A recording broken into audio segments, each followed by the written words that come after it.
Ini saya mau dalemin yang tadi itu flexing, doxing gitu-gitu kan. Betul. Itu ternyata karena dopaminnya berlebihan. Betul. Dan itu kemudian kalau didiamkan dan tidak bisa terkontrol, kita sedang berjudi dengan karakter hidup kita. Betul. Hidup kita. Itu bagaimana cara mengontrol itu ya?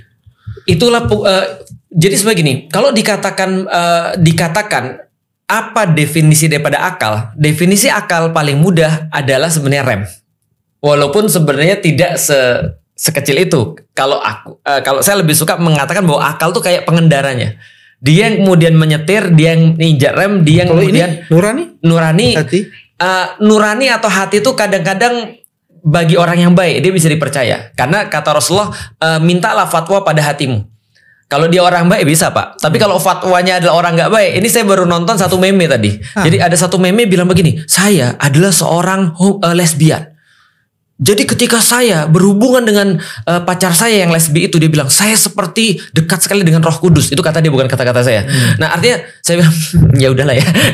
Jadi hati nurani orang yang baik dengan hati nurani orang yang nggak baik ini kadang-kadang nggak berbeda. Karena kata Rasulullah kan hati itu kan kayak dititik-titikin sama tinta. Begitu kemudian dia jadi hitam, nggak bisa dipakai berkaca kalau dia adalah sebuah kaca. Jadi berkaca itu hanya bisa kalau kacanya baik. Nah berarti supaya kita tidak nisbi, maka digunakanlah akal, timbangan akal. Nah akal itu tidak pernah nisbi. Tidak seperti hati yang cenderung untuk kemudian terbolak-balik. Maka namanya kolbu, asal dari kulub, artinya terbolak-balik kan gitu kan ya. Nah berarti pertimbangan yang paling bisa diharapkan adalah akal. Tapi akal ini pun bisa dirusak dengan Homer itu tadi. Nah makanya ketika ada orang, ketika dia main judi, dia bukan hanya bermain-main dengan karakter, tapi dengan hidupnya semuanya. Karena karakternya ini akan berpengaruh pada hidupnya. Betul. Ada yang kemarin ramai sekali Pak, karena saya seorang yang sering baca-baca media sosial, ini ada orang yang dipanggilnya Abi dan Umi. Jadi dilihatin, jadi ada seorang istri memperlihatkan chatnya sama suaminya, yang dia bilang kehidupan kami tidak pernah lebih baik. Kami nggak pernah minta apapun lagi kepada Allah untuk kami syukuri. Karena semuanya adalah perfect bagi kami. Kami punya rumah, kemudian suami saya bekerja, pekerjaannya lebih daripada yang lain, penghasilannya juga begitu. Dia punya anak-anak yang tempat dia bersyukur tiap hari kepada Allah. Sampai suaminya ketemu judi online.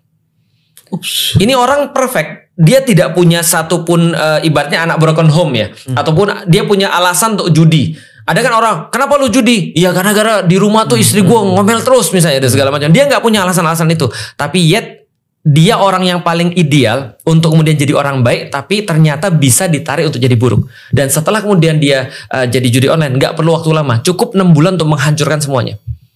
Dia punya utang miliaran, istrinya kemudian cerai sama dia, lalu kemudian anak-anaknya kemudian nggak sama dia lagi, orang tuanya kemudian nganggap dia sudah hilang. Karena kondisinya seperti itu tadi.